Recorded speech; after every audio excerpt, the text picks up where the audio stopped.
हैदराबाद शहर आज हिंदुस्तान की पॉलिटिक्स की चर्चा में है क्योंकि हैदराबाद से 2024 के तीसरे मोर्चे की शुरुआत हो रही है।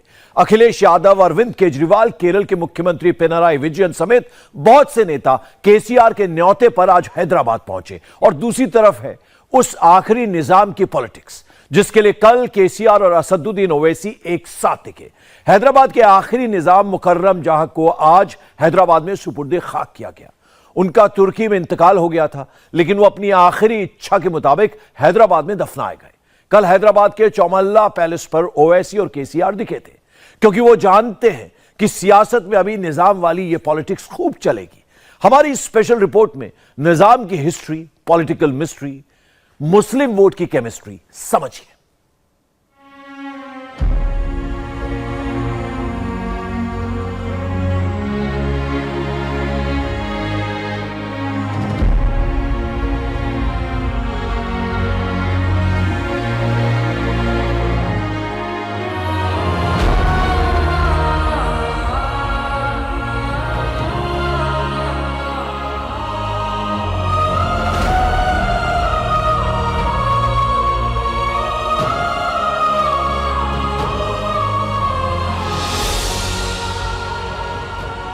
हैदराबाद के आखिरी निजाम का आखिरी दीदार हो रहा है, लेकिन हैदराबाद की पॉलिटिक्स में निजाम अभी जिंदा है।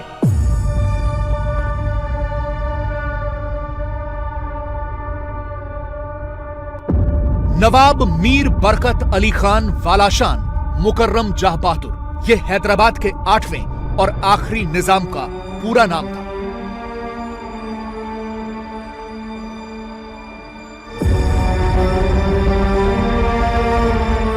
1971 में हिंदुस्तान छोड़कर चले गए थे और तुर्की में शनिवार को इंतकाल हो गया था। कल उनका शव हैदराबाद लाया गया।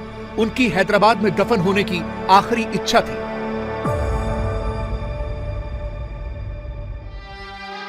तुरंत तेलंगाना के सीएम के चंद्रशेखर राव को जानकारी दी गई तो सीएम साहब ने स्टेट फ्यूनरल का ऐलान कर दिया। कल जब केसीआर निजाम के दीदार के लिए पहुंचे तो सिर पर टोपी थी और हाथों से आदाब कर रहे थे। निजाम के आखिरी दीदार के लिए हैदराबाद के भाईजान यानी असदुद्दीन ओवैसी भी पहुंचे थे। बीजेपी और वीएचपी का विरोध है और आरोप है कि यह सब मुसलमानों के वोट के लिए किया जा रहा है। मुकर्रम जाने हैदराबाद वाला नहीं है, वो तेलंगाना का और इंडिया का भी सिटीजनशिप भी नहीं है। इंडिया में उनका वोट हक नहीं है। उनका कोई भी इधर हैदराबाद वाला, इंडिया वाला बोल के कोई भी इधर आधार कार्ड, वोटर कार्ड कुछ भी नहीं है। इसलिए केवल ये राजनीति वजह से एमआईएम आदेशानुसार सीएम केसीआर उनको अंतिम संस्कार हैदराबाद में कर रहा है। ये तो पूरा गवर्नमेंट के आधिकारिक ऑफिशियल ऑर्डर से, पूरा गवर्नमेंट का पैसा से वो करने वाला है। वो पूरा मना करना है। वो पूरा हिंदू एंटी एक्टिविस्ट है ना, वो उनका प्रतिबंधन के लिए ये तो इधर मुकर्रम जाने हैदराबाद ला रहा है। वो तो विश्व हिंदू परिषद बहुत बहुत कंडेम कर रहा है। तेलंगाना में कुल 12.7% मुस्लिम हैं, जो कुल 119 में से 40 से 45 विधानसभा सीटों पर अपना प्रभाव रखते हैं। केसीआर की जीत में मुसलमानों के वोटों का अहम योगदान होता है। इसीलिए केसीआर इन वोटों की महत्ता जानते हैं और उन्हें पता है कि हैदराबाद के आखिरी निजाम का भले ही इंतकाल हो गया हो, लेकिन पॉलिटिक्स में वो हमेशा जिंदा रहेंगे। हैदराबाद के चौमल्ला पैलेस में निजाम के पार्थिव शरीर को लोगों के दर्शनों के लिए रखा गया था। सुबह से ही पुराने हैदराबाद में तमाम लोग आए। निजाम को हैदराबाद की मक्का मस्जिद में उनके पिता की कब्र के बगल में ही दफनाया गया। आना जाना तो बहुत लगा हुआ था हैदराबाद में और बाहर रहते थे हुजूर निज़ाम। पर देखिए, जब आप उनसे बात करते थे तो आपको समझ में आता था कि आप एक बहुत दिल से हैदराबादी से बात कर रहे हैं। जो वो तरीके से बात करते थे, जो अपन सबका अंदाज़ है, जो अपने तौर तरीके हैं, वो उनमें बसे हुए थे। सालों बरसों वो बाहर रह चुके थे, आना जाना लगा हुआ रहता था, पर हैदराबाद से उनका दिल हमेशा हैदराबाद से था। इसलिए देखिए आप, वो यहाँ पे लास्ट ट्रिप में आए थे, आके सबको पता तो था कि वो तदफीन उनकी वहाँ होगी, पर वो एक्चुअली बताए कि मेरी तदफीन यहाँ पे होनी चाहिए। तारीख थी 6 अप्रैल और साल था 1967। बड़े धूमधाम से प्रिंस मुकर्रम जहां को हैदराबाद का 8वां निजाम बनाया गया। देश विदेश की बड़ी बड़ी हस्तियां उनके राज्याभिषेक में आई थी। मुकर्रम जहां दुनिया के सबसे अमीर शख्स रहे। हैदराबाद के 7वें निजाम मीर उस्मान अली के पोते थे। जब 1947 में देश आजाद हुआ, उस समय हैदराबाद के निजाम को धरती पर सबसे अमीर शख्स माना जाता था। कहा जाता था कि उस वक्त हैदराबाद के शासक मीर उस्मान अली के बराबर पैसा और सोना पूरी दुनिया में किसी के पास नहीं है। मीर उस्मान अली खान 1937 में टाइम मैगजीन के कवर पेज पर छपे थे और यह दावा हुआ था कि वो दुनिया के सबसे अमीर शख्स हैं।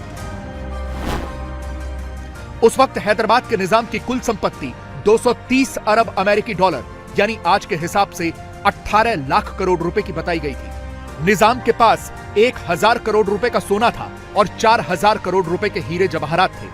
वो इतने अमीर थे कि 184 कैरेट का हीरा पेपर वेट के तौर पर इस्तेमाल करते थे, जिसे जैकब डायमंड कहा जाता था। दुनिया के सबसे अमीर शख्स मुकर्रम जहां के दादा थे। मुकर्रम जहां 6 अक्टूबर 1933 को फ्रांस में पैदा हुए। प्रिंस आजम जहां और प्रिंसेस दुर्रू शहवार उनके माता पिता थे। प्रिंसेस दुर्रू तुर्की के ऑटोमन साम्राज्य के आखिरी खलीफा अब्दुल माजिद II की बेटी थी। मुकर्रम जहां की पढ़ाई देहरादून के मशहूर दून स्कूल में हुई और उसके बाद वो कैम्ब्रिज चले गए। उन्होंने लंदन स्कूल ऑफ इकोनॉमिक्स से भी पढ़ाई की।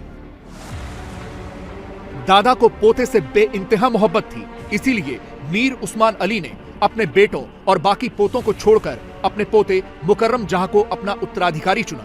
फरवरी 1967 में हैदराबाद के 7वें निजाम मीर उस्मान अली खान का इंतकाल हुआ और फिर अप्रैल 1967 को मुकर्रम जहां का निजाम के तौर पर राज्याभिषेक हुआ। वो जब हैदराबाद के निजाम बने तो वो तब भी भारत के सबसे अमीर शख्स थे। उनके पास खरबों रुपए की दौलत थी, सैकड़ों किलो सोना था, हीरे जवाहरात थे, एंटीक चीजें थी। उन्होंने अपने दादा का बहुत बड़ा साम्राज्य संभालना था, लेकिन मुकर्रम जहां का जीवन उस कड़वे सत्य का सबसे बड़ा उदाहरण है कि अकूत दौलत होना सुख और आनंद की गारंटी नहीं होता। 1971 में सरकार ने प्रीवी पर्स और शाही खानदानों के अधिकार खत्म किए। तब तक यानी नवंबर 1971 तक मुकर्रम जहां के पास हैदराबाद के निजाम का टाइटल था। अब भले ही वो निजाम न रहे हों, लेकिन अकूत दौलत उनके पास अभी भी थी। मुकर्रम जहां के ऊपर 14,718 लोगों के स्टाफ और उनके परिवार को पालने की जिम्मेदारी भी थी, जिनमें ऐसे लोग भी शामिल थे जिनका काम सुबह से शाम तक सिर्फ निजाम के फानूसों को साफ करने का था। हैदराबाद के 7वें निजाम यानी मुकर्रम जहां के दादा उस्मान अली खान के 149 बच्चे थे, जिनमें से 34 तो वैद थे, 104 नाती पोते थे। आखिरकार सबने ही निजाम की दौलत पर दावा करना शुरू किया ताकि जो कुछ बचा है वो मिल सके। इसीलिए मुकर्रम जहां को बहुत से कानूनी केसेस भी विरासत में मिले, बहुत सी प्रॉपर्टीज के झगड़े चल रहे थे। मुकर्रम जहां ने सिर्फ 5 साल ही निजाम की विरासत संभाली और सब कुछ छोड़कर ऑस्ट्रेलिया भाग गए। सरकार ने उनके अधिकार भी खत्म कर दिए थे, इसीलिए उन्होंने अपनी विरासत और संपत्ति केयरटेकर्स को सौंपी और खुद ऑस्ट्रेलिया चले गए। ऑस्ट्रेलिया के पर्थ में उन्होंने 5 लाख एकड़ में फैला एक भेड़ों का फार्म खरीदा और वहां रहने लगे। निजाम मुकर्रम जहां को पुरानी गाड़ियों और टैंकों से बहुत मोहब्बत थी, इसीलिए ऑस्ट्रेलिया के इस फार्म में उनके पास बहुत सी पुरानी गाड़ियां भी थी।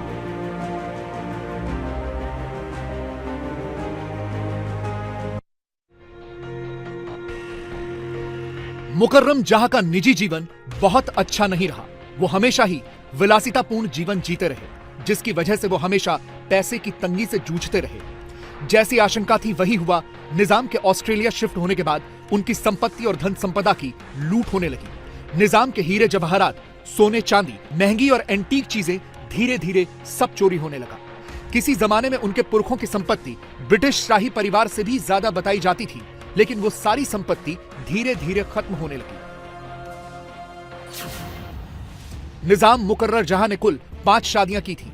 1959 में उन्होंने लंदन में प्रिंसेस इसरा से शादी की, जो तुर्की की रईसजादी थी। उनके 2 बच्चे हैं, अजमत और शहक्यार।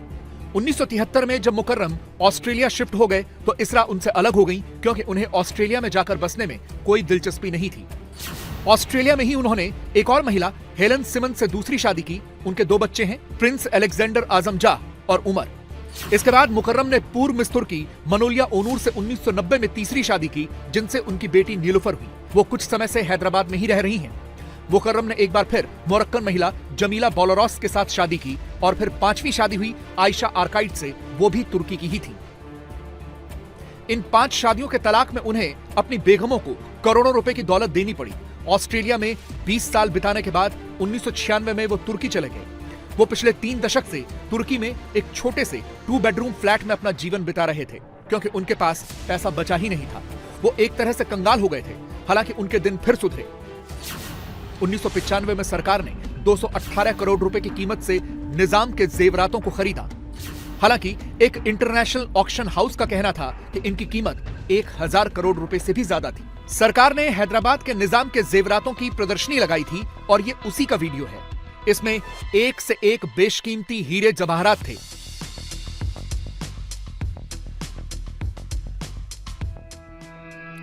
दो 2000 के दशक में निजाम की पहली पत्नी प्रिंसेस इसरा हैदराबाद आई और एक बार फिर से संपत्तियों को समेटना शुरू किया।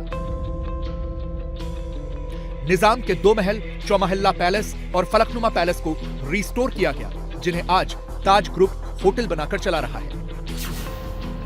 हैदराबाद में निजाम के पास फलकनुमा पैलेस, चौमहल्ला पैलेस, नाजरी बाग, चिरान पैलेस, पुरानी हवेली और औरंगाबाद का नौखंडा पैलेस था। 67 में उन्हें ऑफिशियली गवर्नमेंट ऑफ इंडिया की तरफ से निज़ाम डिक्लेयर किया गया था। वो अपने 2 सब में प्यारे पैलेसेस, पुरानी हवेली और एक समझिए आउटस्कर्ट्स ऑफ हैदराबाद में एक दियोड़ी थी, वो समझिए आप एजुकेशन के लिए दे दिए थे। उसके अलावा हंड्रेड्स ऑफ प्रॉपर्टीज़ वो वक्फ कर चुके हैं या एजुकेशन के लिए दे चुके हैं। सो ये कौन करता है? आज के ज़माने में बहुत कम लोग लगेंगे आपको जो, और वो आप जब मुझे पता चला, मुझे शौक लगा कि किसी को पता नहीं था ये चीज़।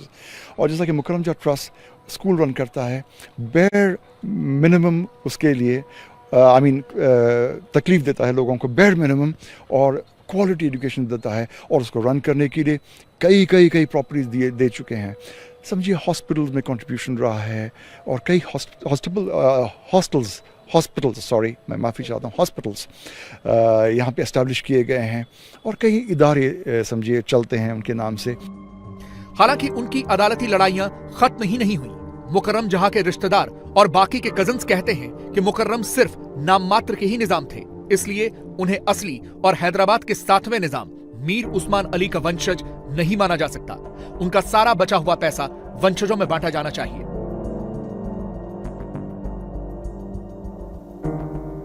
इंडिया टीवी हर वक्त हर जगह डाउनलोड करने के लिए सर्च करें India TV news Google play store या ऐप स्टोर पर।